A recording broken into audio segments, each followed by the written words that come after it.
How did you get into it? I started taking dancing lessons when I was a kid in Newport on Hill Street, the Mitchell and Hamilton School of Ballet and Tap. And I progressed from there. We used to go around the valleys doing shows, and we did shows at the old Lyceum Theatre. I've always been in showbiz. And then I joined the Francis Langford Singing Scholars. We travelled around the UK with the choir, and we made a movie, actually, with Ronnie Corbett and people that you wouldn't know. You weren't even born. Well, I know who Ronnie Corbett is because... yes, of course, Ronnie Barker. He was very young then. And I went around the UK with another chap called Neville Munro. And that's where I got the name Munro from. I was Stan Munro. And we travelled all over doing theatres and everything. And we worked with some wonderful people.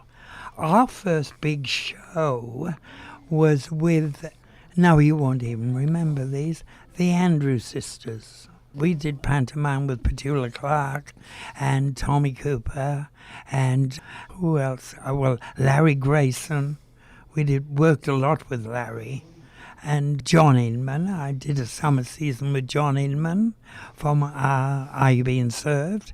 And he went on to be a great friend. Whenever he toured Australia, we caught up. He came round to my home. And, of course, I knew Danny LaRue for years. He toured Australia and we caught up a lot.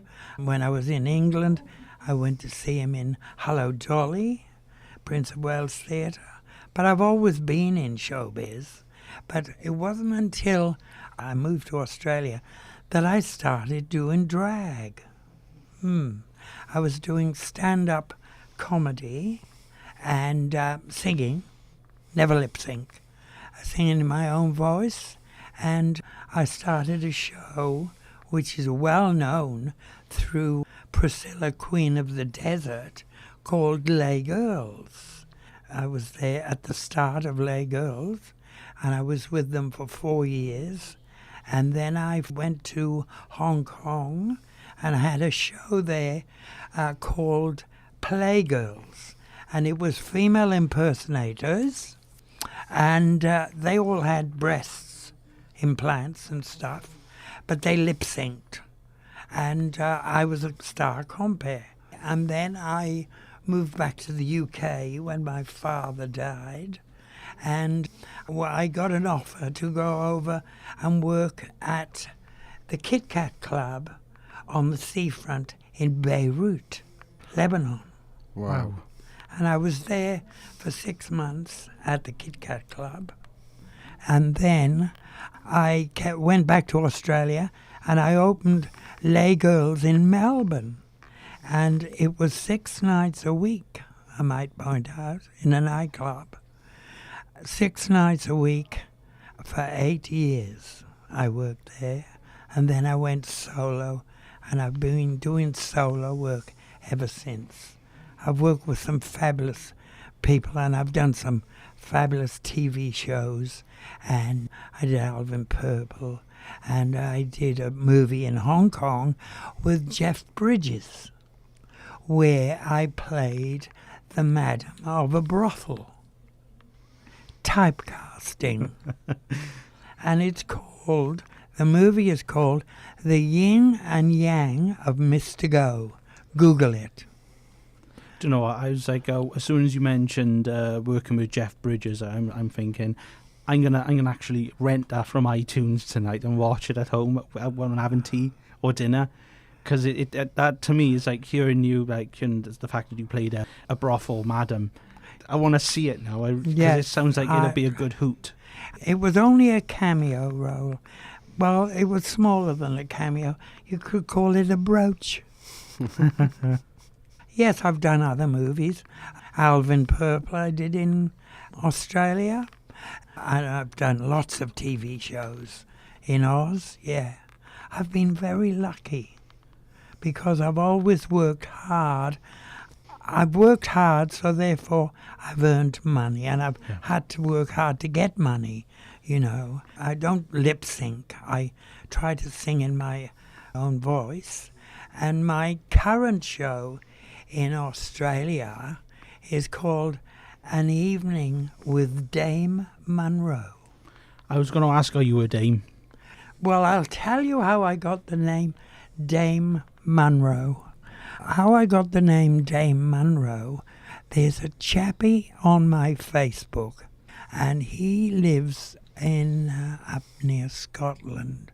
His name is Billy Raymond, and he does all the prides dressed as the Queen. Oh, wow. A couple of years ago, he said, I've known you long enough, I'm making you a dame. Where I live, a small community, I'm known as Dame Munro. Oh, that's fantastic. That's wonderful. I'm accepted. Everybody knows Stan, the Dame, you know. I've never hidden my sexuality, ever. Mind you, when I first went to Australia, I suffered for being gay. I've just done 3 documentaries in Australia, which are being shown at the moment, while World Pride...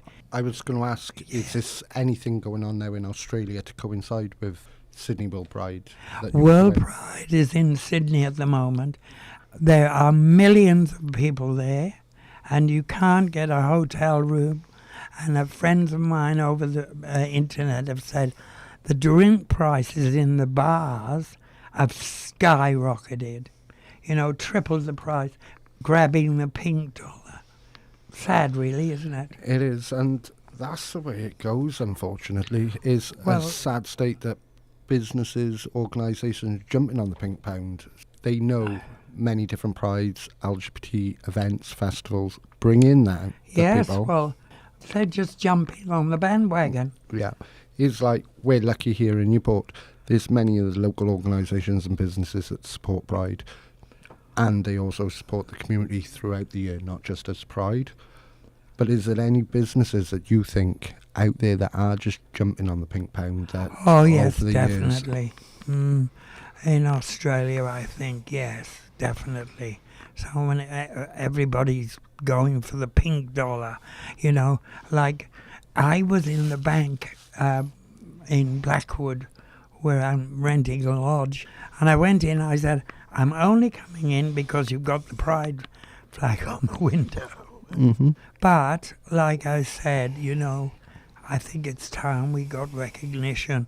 Well, as I was saying earlier, when I first arrived in Australia, many a time I'd been bashed by police and paid police off. You know what I mean? It went on all the time. Entrapment in the early years in Sydney, Australia, was rife. Entrapment, and they'd cart you off to the police station, but on the way they'd say, have you got any money on you, you poofter? They'd make you empty out your wallet and let go, you know, so much vice. All these docos are coming out for World Pride, which I've been a part of 3 of them. The public is seeing what went on, and in the docos I tell the truth of how I was bashed and intimidated for money. Looking back then to where you are now, how progressive and forward-thinking do you think like the police and the Australian government has become? Mardi Gras and Pride are on at the same time, and Mardi Gras, who was marching? The Australian Prime Minister. Mm-hmm. Gone are the bad days. What improvement do you think that, like, the police, government, and them type of officials can still do within Australia that can benefit the LGBTQIA plus community? Well, they're doing a lot, I think. You know, you see the likes of Courtney Act. I've actually met her in Cardiff on stage. Well, Courtney Act, she opened Pride in Australia a few days ago. She's been seen marching down the street with a police band and everything. I think that's acceptance. But she is right at the top of the ladder as far as a gay icon at the moment. No, I remember seeing Courtney act in, I believe it was Series 5 of RuPaul's Drag Race. Yes, that's right. On the subject of having, like, for example, shows such as RuPaul's Drag Race, and you mentioned earlier Priscilla, Queen of the Desert, do you feel as though drag is starting to become more mainstream in entertainment? Because it's like... Yes, it's very mainstream, and I'm of the old school. Like seeing the guys at the Admiral Duncan working last week and a few other pubs, you know. I love the traditional drag queen. I'm not into that sort of way out clowny type makeup where Courtney Act is very traditional makeup and everything. Although she did RuPaul and she doesn't lip sync. She sings in her own voice brilliantly. Yeah, she's a star. Because like you mentioned with lip syncing, I know of somebody and they are very against drag performers now lip syncing and not really singing. When did you actually start noticing the whole like lip syncing? It's still big in Australia. Around the gay clubs, lots of lip syncing.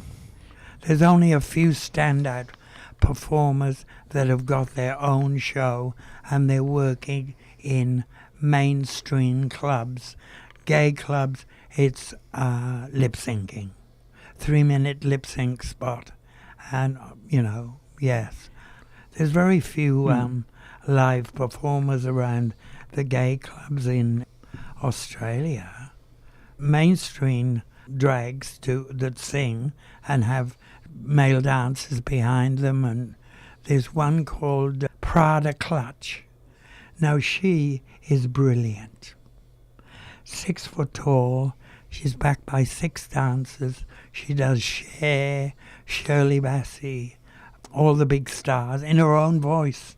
And she's got a show that's $1 million look about it, feathers and everything like that. It's just fabulous. And she gets lots of work, mainstream work, straight clubs and corporate work, you know what I mean? Yeah. One of the many things with drag performers, when they start out in the industry or performing, they are what they call, can I say, a drag mum?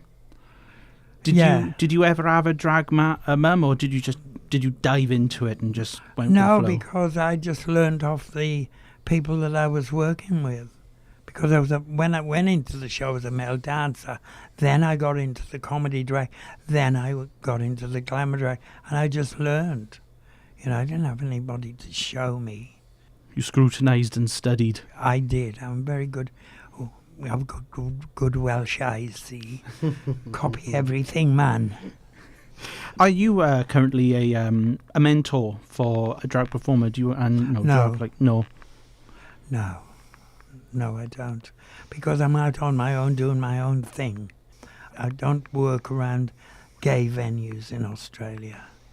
I do festivals and such like, you know. People that are interested in things that I've done about my past. I've got a big screen and I show shots of movies and stuff, and I have my producers on stage and he asks me questions. Then we get a Q&A, which is very funny, from the audience. What they do, they walk in to the venue and they're on the desk. There's paper and envelopes, and they write a question, put it in an envelope, and then that's taken backstage. And then on the second half of the show, I come out and I read the questions and I make gags out of the questions. You see, I can make a gag out of anything. And some of the questions are really over the top, please. You know what I mean? Suggestive, naughty. Oh, yes. I'm really curious because I once tread the boards in Young Gwent, People's Play Society. What was your first time on stage? Was you nervous, or did you take to like a duck to water? Well, I was on the stage travelling the valleys in a bus with the dancing school when I was 8 and 9 years of age, tap dancing, you know, trying to look butch. So it was just a day Failing miserably. My auntie always used to say, because my trick was, when we had a party at home at Christmas, I used to borrow one of mum's skirts and a hat and a bit of lippy, and they'd all be sitting round and they'd all say, Stanley's going to entertain us now. And so they'd put on a record. My favourite, I used to lip sync when I was a kiddie, and I used to do maybe Eartha Kitt, or Rosemary Clooney, Mambo Italiano. My auntie always used to say, he should have been a girl. So you made a career out of it? Well, yes, I've always been on the stage and loved it. Yes, a live audience. Oh, fabulous. It's always that boost of serotonin when you're on being on stage, isn't it? You got that spotlight. Even if you suffer with stage fright, you got that light which kind of drowns out the audience. Well, a lot of people drink a half a bottle of scotch and go on, don't they? Not me. I love it. I put all my life story is in a book written by William Broome, English chappie, and he lives here in Australia, and he's written my life story, and it's called Queen of the Valleys. I like that. And we're madly looking for a publisher. That's one of the reasons I've been plugging it, up in London and everything. But it's a great read, and it's so true. I tell everything. I've been reading about your biography, and it's like I don't usually bother with biographies because I don't know where it is. It's like I tend to go for the lovely pictures in the middle, but I really want to read your biography because it sounds like a tell-all. Well, it is a tell-all about going into the Angel Hotel with my dear departed friend Des, and we used to drink pints of scrumpy and go down to the toilet and throw up and then go back and drink again. And then we used to go to that, where's that street? That sounds just like me right now. Where's that street in Cardiff? And it's full of fish and chip shops. Chippy Alley. Oh, that's it. We used to go there. We'd be so drunk, 14 and 15. How we got away with it, I'll never know. 14 and 15. We'd go there and we'd go back to his flat and stuff ourselves with fish and chips and go to bed. That was our trick. Normal day at the office for you, innit, Adam? Maybe. I've got it all written down about my time in Cardiff and everything like that. Everything. I've hidden nothing. You mentioned earlier, Adam, a very interesting question you want to ask our Stan. Oh, yeah. No doubt you were living in Australia at the time. But what was it like back in Australia back in the 80s when you were seen in the UK with the AIDS epidemic coming out and touching on Section 28 as well? How did that feel for you? Well, when it hit Australia, I was losing work because there was so many rumours around if you touched a gay person or whatever. So my work went down the gurgler very quickly for quite a while.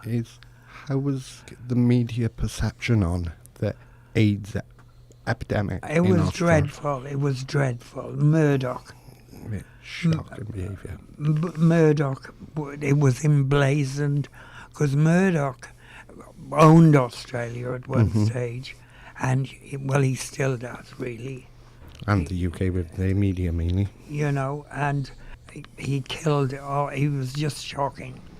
That man, the Murdoch papers were just dreadful, full of AIDS crisis, It was full on, it was sad. And I saw so many of my dear friends die of AIDS. So many wonderful, talented friends of mine. My hairdresser died of AIDS. It was a horrible time of life. It's like in the UK now, we've just ended LGBT History Month, and for myself, I've been privileged to go into some of the schools, colleges, and talk about the history from like the 60s, 70s, and touching on the pandemic or epidemic that was the AIDS crisis in Section 28, and seeing the faces of young people today not realising our history, our story. How does that make you feel, knowing that? Well, I find there's a lot of ageism in Australia with young queens, you know, and it's a lot of it's an ageist thing, you know. They don't realise that I was at the forefront. We opened doors for them, you know what I mean, and that they can do what they can today. But there's always been ageism around, I think. Do you think we'll ever end discrimination on any form, whether it's homophobia, sexism, ageism, disableism? Not really. To be honest, what a horrible thing to say. Me saying, no, not really, but it'll always be there. Yeah. Do you think, though, it's got better in time? Oh, it's got better, you know.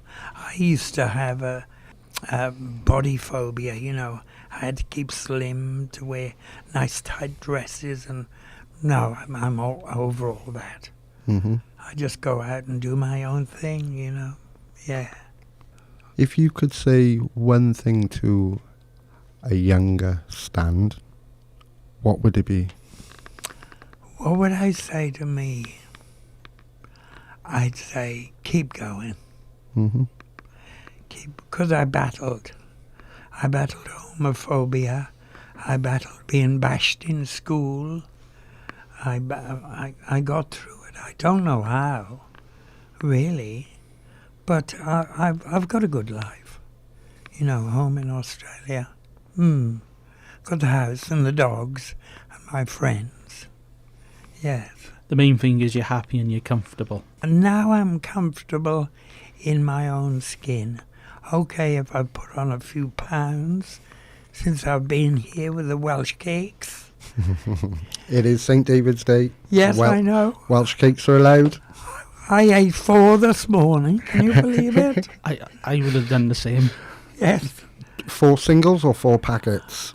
Probably me, 4 packets. I only had 4 singles, and the lady the woman I'm renting the lodge off, she brought me them down.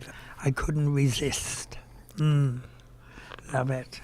When you come over here to see loved ones, families and family members and friends. Not many of my family talk to me. Oh, I'm sorry. No. I have a niece that's very friendly, and I have my gay nephew is a bear, and I love him to death. I've been over here a few times, and him and his husband have taken me to Gran Canaria. And some of the things I've got up to in Gran Canaria are not in the book. When you go back home to Australia, is there anything that you take back home with you from Wales? Is it like, for example, one of our volunteers here, when she was living in Spain, she had a habit of taking like blocks of cheese home because they had no cheddar. No, I tell you what I'm taking. Now, this might sound very camp to you boys. I'm taking, it's all wrapped up in bubble wrap. I'm taking, because I've never seen it in Australia, a bottle of Heinz curry sauce. Yes. That sounds incredible, that does. If you haven't tried it, try it. Well, I haven't tried it yet, and I saw it at Asda on the shelf, and I thought, oh, that's got to go back to Australia with me. Yeah. So I'm taking that back, and a little china pot with 3 Welsh ladies on, that's all. Can't fit anything else, no. I brought some dresses with me, you see, to do the shows in London. Yes, stretch caftans. I'm a big girl now. Classy as well. Yes. Over your career of treading the boards, performing on stage, Have you ever done any like panto? Oh, I've done panto with Petula Clark and Tommy Cooper, but we played the Robbers Men. How butch. In the Lyceum, when I was in the dancing school, I played the Dame. I was 12 years of age, and I've still got the write-up. Amazing. Yes, it's on my Facebook.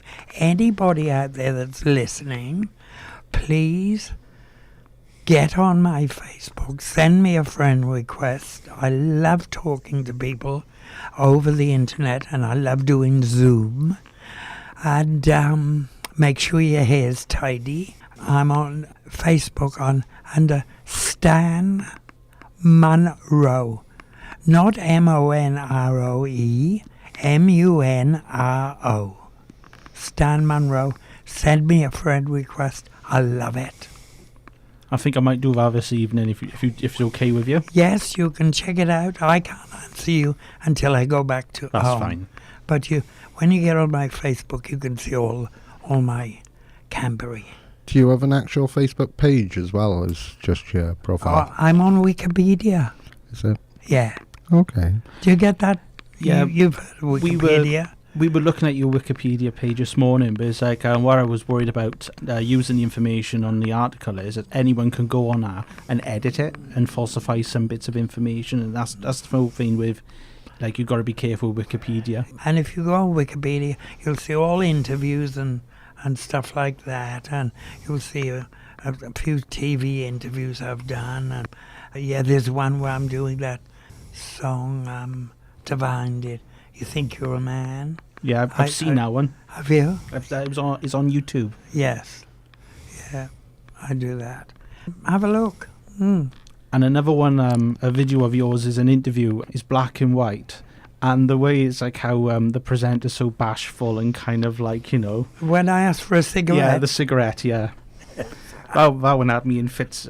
Giggling, I was. Well, the thing is, he was a very dear friend of mine. And as his career went on, I went on a lot of his shows. So we kept in touch, yeah. Yes. And any more questions from this gorgeous redhead here? Pink hair, maybe. We're celebrating Sydney Pride at the moment, World Pride. Yes. How Finishes this Sunday. How much more do you think prides can do themselves to help support the LGBTQIA plus community, especially around our rights and our freedoms? I think they can do a lot more. Really, yes. Definitely. Any suggestions where? Where? Yeah, in type of things that they can do. The reason I'm asking is because I'm the chair of Newport Pride in the Port. All right. So I'm trying to get some feedback so we can help people in Newport. Have you done a Pride here? We did, yes. We done our very first one last year. And Lovely. I should have been at it. are you coming back to Wales anytime soon? Oh, I will come back, yes. Okay. I'd love to come back and do my one-man thing, but you'd have to talk to Kevin about that, the logistics of the screen and everything showing my career, and it'd be great. I'd love that. It'd be fabulous. Well, what I will do is I will add you personally on Facebook. Oh, fabulous. And you never know what... Never say never, as they always say. Well, this is true. I could just jump over this desk and give him a big cutch now. Oh, cutch, the Welsh word, yes. Anyone can cuddle, but only the Welsh can cutch. Oh, only the Welsh can cutch. But yes, I'd love to hear from people. I did get on a Newport site, and I said, oh, I remember Newport. Nobody answered me. No answers, nothing. Oh, well. Some of this keeps popping up since you mentioned you performed at the Lyceum, or the Lyceum. Yeah. Have you seen what it looks like now? It's an office block. It's a travel lodge now. It's a hotel now. Oh, really? Oh. But I've seen a load. I like all the old photographs of Newport, and the way you're describing it kind of makes me feel as though I'm like there. Yes, You know. because it was magic. The Lyceum Newport, every year they had a big professional pantomime. Emil Lidler was the promoter. I'll never forget. I went to see it many, many times. And my favourite place in Newport back in the day was the Stow Hill Baths. Baths. Stow Hill Baths on a Sunday morning. Trade by the yard. It was fabulous. No comment. No comment, Adam? It's closed now, isn't it? Closed now, new buildings. Oh, is it? Yeah. Well, there you go. Thank you so much for coming to visit us, Stan. It's been lovely. Look, you made me feel so welcome. It's been fabulous. And can I get that little plug in? Of course, yeah. You mentioned something about This fabulous medical centre, get it right, in Llanfach, and it's called Avicenna, isn't it? Yeah, Avicenna Medical Centre. Yes. In Llanfach. Yes. When I got a bit of bronchitis, they were so kind, and there was a lovely friend of Dorothy's doctor there called Dr. Simon. He was fabulous. The whole clinic, they were so good to me. Yeah. So I've given them a plug. There you go. But thank you so much. Thank you for coming in, and thanks for giving us your time. It's been a pleasure talking to you. Great. It's been absolutely fabulous, as they say. Yes, Diolch yn fawr. Stan, No star. from one queen to another, diolch yn fawr. Diolch yn fawr. Lovely.